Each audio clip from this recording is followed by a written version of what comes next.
अब देखिएगा जो उन्नयन कोण या उन्नत कोण और अवनमन कोण या अवनत कोण जो दोनों बताया गया था कि आप लोग का यह बराबर होते हैं, तो कैसे बराबर होते हैं इसको आप समझना है।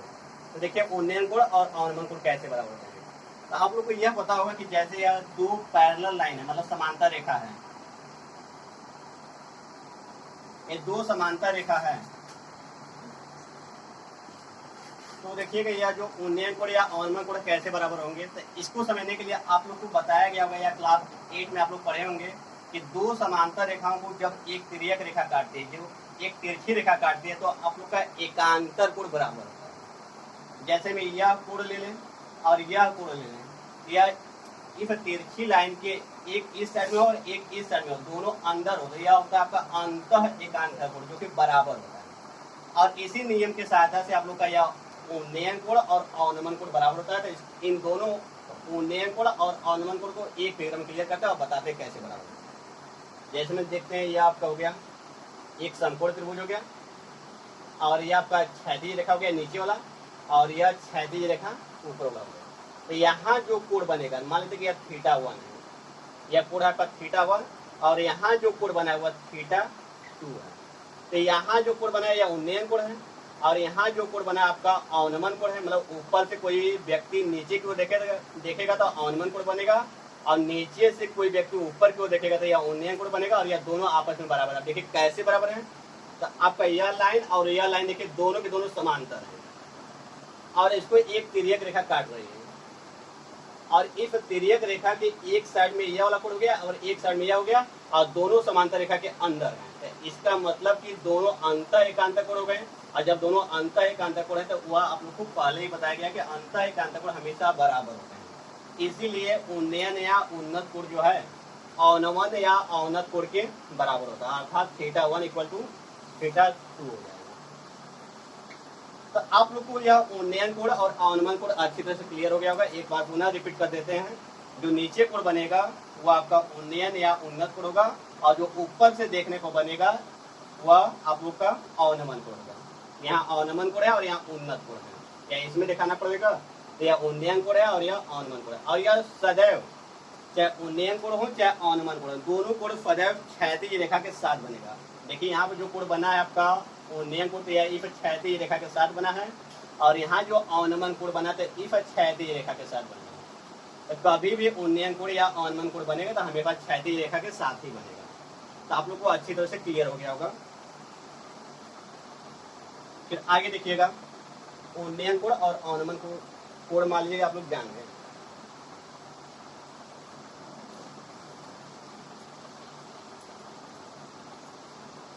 अब देखिए इसमें जो सवाल आते हैं कैसे आते हैं। जैसे मान लीजिए आपका यही कोई सवाल है, तो यहाँ पर यह जो ऊंचाई होती है, यह ऊंचाई के बारे में बोल सकता है, जैसे मीनार की ऊंचाई बोल सकता है, या वृक्ष की ऊंचाई बोल सकता है, या हो सकता है मंदिर की ऊंचाई बोल सकता है, या मकान की ऊंचाई बोल सकता है, या किसी भी वस्तु या किसी भी व्यक्ति की यह ऊंचाई को इंडिकेट करता है यह लाइन। जैसे मकान की ऊंचाई, या वृक्ष की ऊंचाई, या पेड़ पौधे की ऊंचाई, या मान लीजिए जो खंभा खड़ा होता है उसकी ऊंचाई, या बांस की ऊंचाई, किसी भी वस्तु की यह ऊंचाई को इंडिकेट करता है। और यह जो होता है आपका यह क्षैतिज रेखा होता है, और यह जो दर्शाता है इसके छाया को दर्शाता है। यह जो वस्तु है, जो भी वस्तु है जिसकी भी ऊंचाई है, इसके छाया को यह नीचे दर्शाता है, छाया होता है, परछाई होता है, ठीक। और यहाँ पर जो होता है आप लोग जानते हैं इसे कर्ण कहते हैं, और यहाँ जो ऊपर वाला भाग होता है इसे शीर्ष बोला जाता है, या इसी को बोलते हैं ऊपरी भाग, या चोटी भी बोला जाता है। इसे जो ऊपर वाला भाग उसे शीर्ष या चोटी बोलते हैं, या ऊपरी हिस्सा बोलते हैं। और जो नीचे होता है इसे आधार बिंदु बोला जाता है। नीचे वाले को आधार बिंदु या बेस पॉइंट बोला जाता है, या इसे आप लोग का पाद बिंदु भी बोला जाता है। और यह नाम कई बार सुनने को आएगा, इसीलिए क्लियर कर दिया कि यह पाद बिंदु होता क्या है। तो यह जो भी वस्तु रहेगा उसका नीचे वाला जो भाग रहेगा उसी को हम लोग कहते हैं पाद बिंदु या आधार बिंदु होता है। यदि कोई वस्तु ऊपर से देख रहा है, शीर्ष से देख रहा है, तो इसका मतलब यहाँ पे इंडिकेट करेंगे, और यदि वह आधार बिंदु से देख रहा है या पाद बिंदु से देख रहा है तो उसको यहाँ पे इंडिकेट करेंगे। तो आप लोग को शीर्ष या चोटी के बारे में अच्छी तरह क्लियर हो गया कि कहाँ होता है, वह ऊपर होता है, और आधार बिंदु या पाद बिंदु कहाँ होता है यह भी अच्छी तरह से आप लोग को क्लियर हो गया। तो अब चलते हैं थोड़ा सा धीरे धीरे आप लोग फिर सवाल को। जैसे मान लीजिए यही आपका फिगर है, या ऐसे बोल रहे हैं, सवाल को मौखिक बोल रहे हैं और उसके साथ साथ फिगर बना रहे हैं। मान लें कि एक वृक्ष है, एक वृक्ष है जिसकी ऊंचाई 10 मीटर है। एक वृक्ष है जिसकी ऊंचाई 10 मीटर। कभी भी ऊंचाई दर्शाना होगा तो आप हमेशा सीधे दर्शाएंगे। और यह भी याद रखिएगा, यह जो आपका ऊंचाई या दूरी है वो समकोण त्रिभुज पर आधारित है, तो इसका मतलब कि हमेशा समकोण त्रिभुज ही बनेगा, कोई और त्रिभुज नहीं बनेगा, अर्थात 90 अंश कोण बनेगा नहीं। तो इसमें एक समकोण त्रिभुज है। और सवाल थोड़ा सा लेवल बढ़ता है तो उसमें कभी कभी आप लोग का ऐसे सवाल बनने लगता है, दो समकोण त्रिभुज। देखिए इसमें दो समकोण त्रिभुज है, एक तो यहाँ से यहाँ तक यह छोटा वाला, जैसे में देखिए ए हो गया या बी हो गया या सी हो गया या डी हो गया, यदि इसको हटा दें तो यह समकोण त्रिभुज है कि नहीं, यह भी समकोण त्रिभुज है। और यदि इसको मिला दें और इसको हटा दें पूरा, तो यह भी समकोण त्रिभुज है। तो क्या 90 अंश आ रहा है। तो कभी कभी आगे जाकर सवाल जब लेवल बढ़ेगा तो आप लोग का दो समकोण त्रिभुज दिखाई देगा, एक होगा ए बी सी समकोण त्रिभुज और एक होगा ए बी डी। और कभी कोई और लेवल बढ़ाएगा तो हो सकता है 3 समकोण त्रिभुज हो जाएगा। तो तीसरा क्या होगा आपका ए बी ई, या बी तीनों में आएगा क्योंकि यही समकोण है, यही 90 अंश है। जो 90 अंश वाला रहता है वो सब में आता है। इसमें देखिए 3 समकोण त्रिभुज है, ए बी सी, और दूसरा का है ए बी डी, और तीसरा का समकोण त्रिभुज है ए बी ई। तो जो तीसरा वाला जो जिसमें 3 समकोण त्रिभुज होते हैं वो सवाल कभी कभी आता है, लेकिन जो 2 समकोण त्रिभुज वाले होते हैं तो वह अधिकांश आते हैं। आप लोग के जो हाई स्कूल के लेवल पर है तो वह अधिकांश 2 वाले ही आएंगे, सिंगल वाले बहुत कम आने के चांस होते हैं। यदि आता भी है तो हो सकता है 2 नंबर में आएगा, लेकिन यह जो आता है आप लोग का 4 नंबर में आता है। तो सवाल हम बता रहे थे, और सवाल जब भी शुरुआत करेंगे तो एक समकोण त्रिभुज से चालू करेंगे, आप धीरे धीरे आप लोग का लेवल बढ़ाते जाएंगे। जैसे में एग्जाम्पल हम दे रहे हैं कि यदि एक वृक्ष है तो किसी भी वस्तु की ऊंचाई को दर्शाना होगा तो हमेशा खड़ी लाइन से दर्शाएंगे, अर्थात ऊर्ध्वाधर या वर्टिकल लाइन से। यह एक वृक्ष है जिसकी ऊंचाई 10 मीटर है, और इस वृक्ष की जो छाया है, इस वृक्ष की जो छाया है वह पाद बिंदु से या उसके आधार बिंदु से मान लेते कि 10 आधार बिंदु से कहीं दूरी तक है, यह दूरी हमको नहीं मालूम। यह वृक्ष की ऊंचाई है और इसकी जो छाया बनी है यह छाया इसकी नीचे है।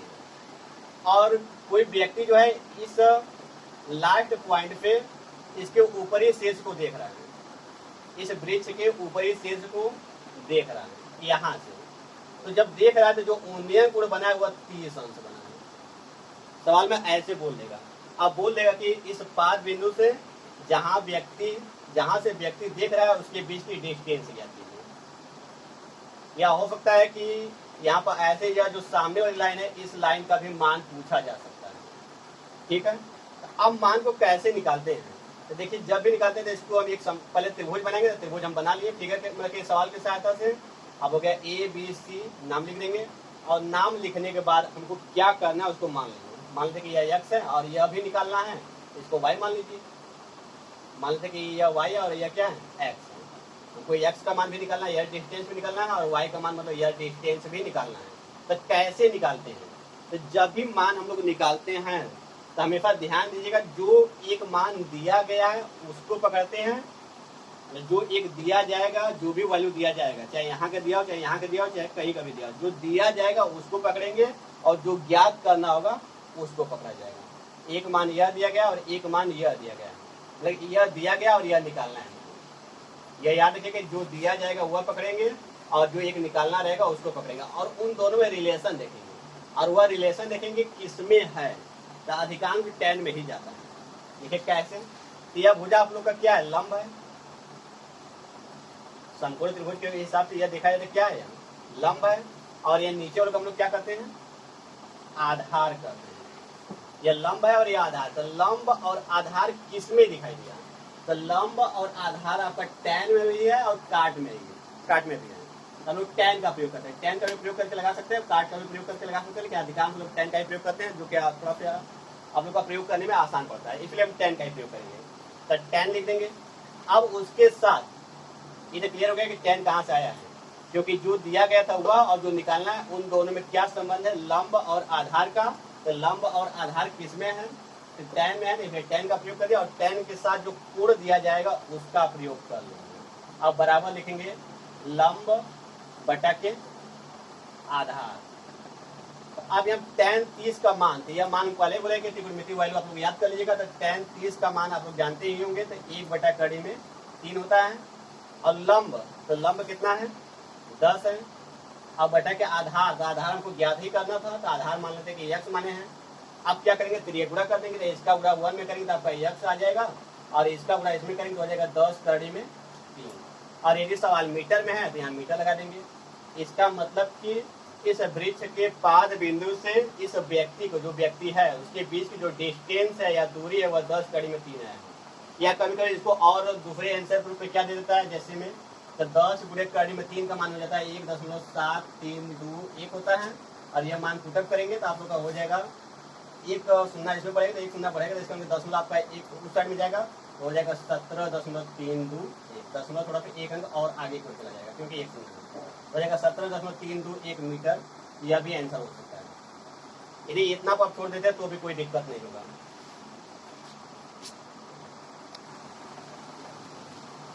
तो देखिएगा आप लोग का x का वैल्यू निकल चुका है। अब हमको इस y का भी वैल्यू निकालना था। अब इस y का वैल्यू कैसे निकालेंगे, तो हम पहले ही बता दें कि जो मान दिया रहेगा, तो दिया है यह, उसको लेंगे, और जो निकालना रहेगा उसको लेंगे। तो यह आपका दिया है और निकालना है अब किसको, y को निकालना है। तो अब इन दोनों में रिलेशन देखेंगे। तो इन दोनों में रिलेशन क्या है, तो यह लंब है और यह क्या होता है 90 अंश के सामने होने के कारण यह क्या होगा आप लोग का कर्ण होगा। तो लंब और कर्ण किसमें दिखाई दे रहा है, तो यहाँ से आप लोग लाल बेटा कक्का में देख लेंगे। तो लंब और कर्ण आप लोग का साइन में भी है और कोसेक में भी है।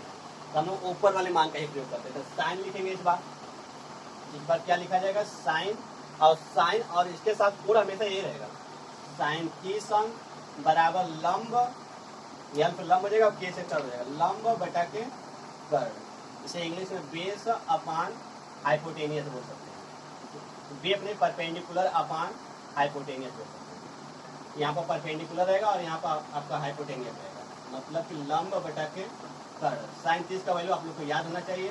इसका वैल्यू होता है आपका करीब 3 बटा के 2, करीब 3 बटा 2 नहीं, यह आप लोग का 1 बटा के 2 होता है।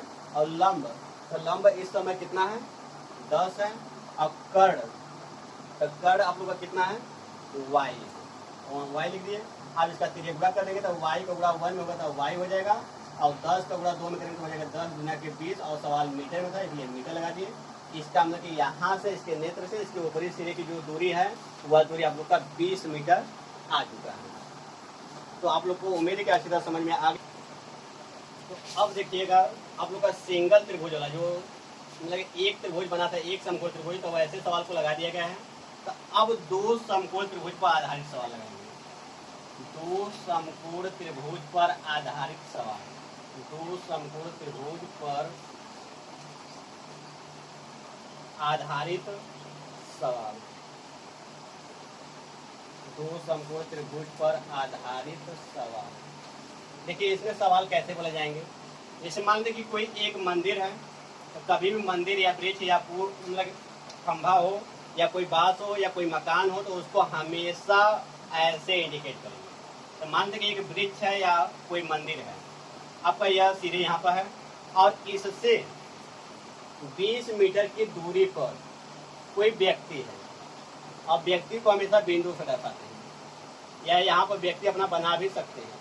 इससे समय आप लोग का जाएगा, तो आप लोग क्या करेंगे कि हमेशा उसको व्यक्ति को इंडिकेट करेंगे बिंदु से। लेकिन कभी कभी व्यक्ति की लंबाई दे देगा, जैसे व्यक्ति की लंबाई 1 मीटर दे दे या 1.5 मीटर दे दे, तो उस समय व्यक्ति की लंबाई जब दे देगा तो इसको ऐसे उस व्यक्ति की लंबाई को दर्शाना होगा कि यहाँ व्यक्ति कोई खड़ा है। लेकिन यदि व्यक्ति की लंबाई नहीं दिया रहेगा तो उस कंडीशन में उस व्यक्ति को हम लोग बिंदु से दर्शाएंगे। ठीक है, यदि व्यक्ति की लंबाई दिया रहेगा तो उसकी लंबाई को हमको दर्शाना पड़ेगा 1 मीटर या 2 मीटर या 3 मीटर जो भी रहेगा। अब कभी भी व्यक्ति की लंबाई इस मंदिर से ऊंचा होगा नहीं, इसलिए व्यक्ति की लंबाई को हमेशा चाहे मंदिर की लंबाई हो चाहे वृक्ष की लंबाई हो, इससे हमेशा छोटा ही दर्शाएंगे।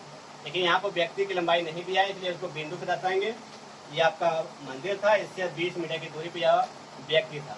जब यह व्यक्ति यहाँ से इस मंदिर के ऊपरी शीर्ष को देख रहा है तो उन्नयन कोण जो बन रहा है वह 30 अंश बन रहा है। उन्नयन कोण आपका 30 अंश बन रहा है, और यह डिस्टेंस दिया था 20 मीटर। परंतु जब वह कुछ दूरी आगे की ओर आया, कुछ दूरी जब आगे की ओर आया, अर्थात यहाँ से यह व्यक्ति इस मंदिर के आधार बिंदु की ओर चलना प्रारंभ किया या पाद बिंदु की ओर चलना प्रारंभ किया। कहाँ से? तो इस बिंदु से, मतलब जिस 20 मीटर की दूरी पर जो बिंदु था, उस बिंदु से व्यक्ति मान लेते हैं कि कुछ दूरी किधर आया, इस मंदिर के आधार बिंदु की ओर चलना प्रारंभ किया। और कुछ दूरी चलने के बाद क्या हुआ, उस दूरी को हम x मान लेते हैं, जो भी कुछ दूरी है। और यहाँ आने के बाद पुनः इस मंदिर के शीर्ष को देखा, तो उस समय जो उन्नयन बना आपका 45 अंक। और यह याद रखिए कि यहाँ वाले कोण से हमेशा यहाँ वाला कोण बड़ा होगा। और कोण जानते हैं कि दो रेखाओं के झुकाव को कहते हैं, तो यहाँ दो रेखाओं जो झुकाव है कम है और यहाँ दो रेखाओं का झुकाव थोड़ा सा अधिक हो गया है, अर्थात इनके बीच की इस और इस रेखा के बीच की गैपिंग थोड़ा सा बढ़ गई है, इसका यहाँ कोण आपका बड़ा हो जाएगा। हमेशा यहाँ वाला कोण छोटा रहेगा, यहाँ वाला कोण हमेशा बड़ा रहेगा। तो यहाँ से आके जब इसको शीर्ष को देखा, इस मंदिर के शीर्ष को देखा पुनः दोबारा, तो उसमें 45 एंगल हो गया। तो पूछा जाएगा कि इस मंदिर की ऊंचाई ज्ञात कीजिए, इस मंदिर की ऊंचाई ज्ञात कीजिए। तो इस मंदिर की ऊंचाई को मान लेते कि h होगा। ऊंचाई को हमेशा हाइट से प्रदर्शित करते हैं, इसलिए h ही मानिएगा। और यहाँ जब दूरी या यहाँ वाली दूरी जब भी पूछेगा तो उसको x या y से मान लेंगे हमेशा। तो अब पूछ लेगा कि इस मंदिर की ऊंचाई ज्ञात कीजिए, और यह भी पूछ सकता है कि यह व्यक्ति जो है कितना दूरी चला था। तो यही यह तो दूरी चला था, यह भी पूछा जा सकता है। या हो सकता है कि यह भी पूछ सकता है कि इस समय जहाँ व्यक्ति है वह आधार बिंदु से कितना दूरी पर है, यह भी पूछ सकता है। इसको y मान लेते हैं। लेकिन पूछेगा सवाल में कोई एक ही मान पूछता है, कभी कभी दो मान पूछ जाता है, लेकिन हम यहाँ तीनों मान बताएंगे। मंदिर की ऊंचाई पूछ सकता है कि मंदिर की ऊंचाई ज्ञात कीजिए, या पूछ सकता है कि व्यक्ति जो है इस मंदिर की ओर कितना दूरी चला था। तो कितना दूरी चला था, यहाँ पर आके रुके, कितना दूरी चला था, तो मान लीजिए कि यह दूरी चला, यह भी ज्ञात करना है आप लोग को। अब व्यक्ति यहाँ पर है, जब व्यक्ति यहाँ पे था, अब यहाँ से जहाँ पर भी व्यक्ति है लास्ट पॉइंट पर, तो यहाँ से और इस आधार बिंदु से अब यह दूरी कितना रह गई। क्या हो सकता है कि अभी उसको कितना दूरी और चलना है, यह भी पूछा जा सकता है। इसको x मान लिया, इसको y मान लिया और इसको s मान लिया, तीनों मान निकालने जाते हैं। तो कैसे निकालते हैं, इसका पहले नाम रखेंगे, त्रिभुज ए बी सी और डी। इसमें दो समकोण त्रिभुज हैं और यहाँ कोण बनेगा 90। तो एक समकोण त्रिभुज हो गया ए बी सी छोटा वाला, और एक समकोण त्रिभुज हो गया ए बी डी। एक समकोण त्रिभुज है ए बी सी छोटा वाला, और एक समकोण त्रिभुज है ए बी डी।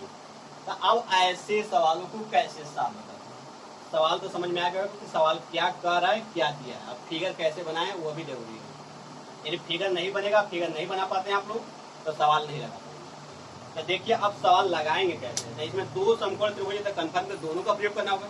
इससे पहले वाले सवाल में एक समकोण त्रिभुज था, तो उसका प्रयोग किया, और इसमें दो समकोण त्रिभुज, एक छोटा वाला और एक बड़ा वाला, तो दोनों का प्रयोग करना होगा। तो अब दोनों का प्रयोग करना होगा, तो किसी एक को आगे और किसी एक को पीछे में पकड़ सकते हैं। यदि मान लीजिए त्रिभुज ए बी सी पहले ले लिए, इसके सहायता से कुछ मान निकाल दिए, तो बाद में त्रिभुज ए बी डी का प्रयोग करके दोपहर का मान निकालेंगे और दोनों को सॉल्व करेंगे, तो आपका जितना मान पूछा गया वो मान निकाल सकते हैं। लेकिन इसमें यदि आप लोग छोटे वाले त्रिभुज को पहले लेते हैं, बड़े वाले त्रिभुज को बाद में लेते हैं, तो थोड़ा सवाल आसान हो जाता है, या किसी को भी आगे और किसी को पीछे ले सकते हैं। लेकिन यदि छोटे वाले को आगे और बड़े वाले को पीछे लेकर सवाल सॉल्व करते हैं, तो हमेशा आप लोग को थोड़ा सा आसान रहेगा, ज़्यादा प्रॉब्लम नहीं है। तो हम ऐसा करते हैं कि पहले छोटे वाले को लेकर सॉल्व करते हैं। तो छोटा वाला समकोण त्रिभुज आपका क्या है, तो त्रिभुज ए बी सी वाला है। तो त्रिभुज ए बी सी। अब इसमें देखिए, तो छोटे वाले में जब है आप लोग त्रिभुज ए बी सी में, तो बाकी सब कुछ भूल जाइएगा। इस ए डी लाइन को और इस सी डी लाइन को भूल जाइए कि वह है नहीं फिगर में, बस ए बी सी को फोकस करेंगे। तो ए बी सी के हिसाब से ये आपका क्या होगा, लंब होगा, और यहाँ से यहाँ तक यह क्या होगा, आधार होगा छोटे के लिए, त्रिभुज ए बी सी के लिए। पूरा नहीं देख रहे हैं क्योंकि त्रिभुज ए बी सी लिख दिया कि त्रिभुज ए बी सी में, तो केवल ए बी सी में ही देखिएगा। यह आधार होगा और यह लंब होगा। तो आधार और लंब दोनों नहीं दिया, जब दोनों नहीं दिया और इन दोनों का मान भी निकालना, तो इन्हीं दोनों का प्रयोग करेंगे। यह लंब और यह आधार किस में दिखाई देता है, तो लंब और आधार टैन में दिखाई देता है।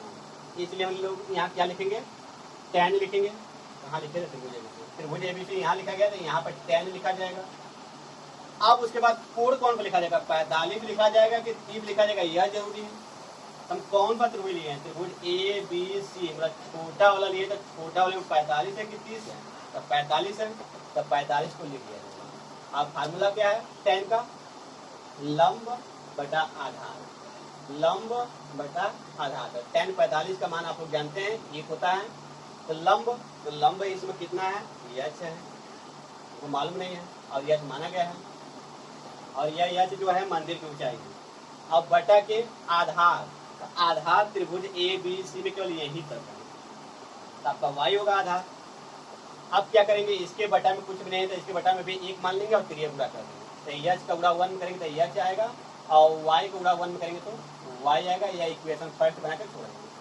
त्रिभुज ABC से इतना मालूम हो गया कि h और y दोनों बराबर है। यह वाला ऊंचाई और यह वाला डिस्टेंस मतलब दूरी दोनों इक्वल आ गए, बराबर है। जरूरत पड़ने पर इसका प्रयोग कर लिया जाएगा। जो मान इसका आएगा वही मान इसका भी होगा, क्योंकि दोनों बराबर हो चुके हैं।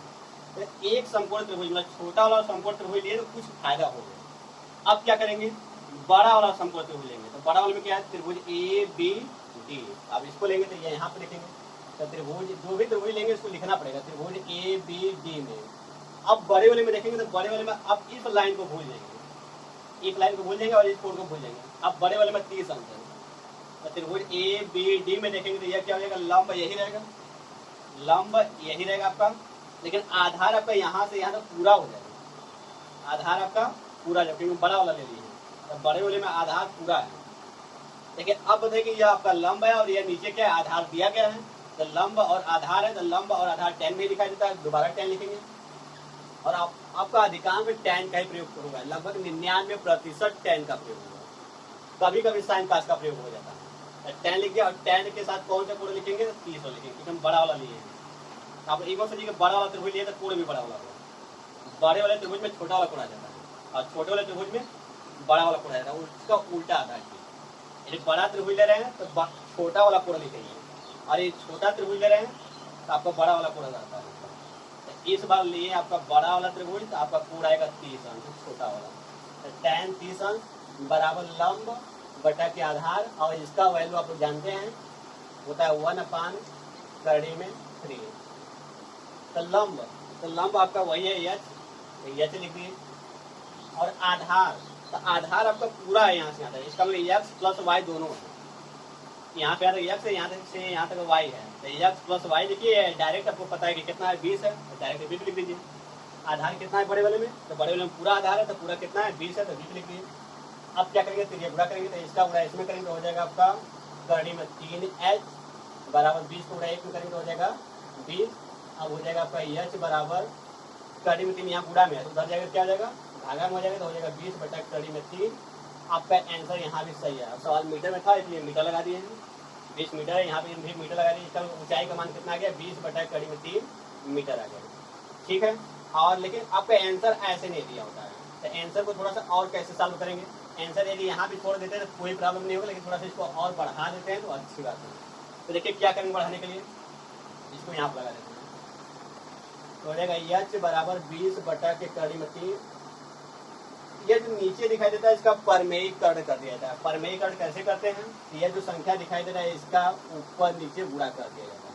तो हो जाएगा h बराबर 20 को गुणा इसमें करेंगे तो हो जाएगा 20 करनी में 3, अब बटा के इसका गुणा करेंगे तो हो जाएगा इतना।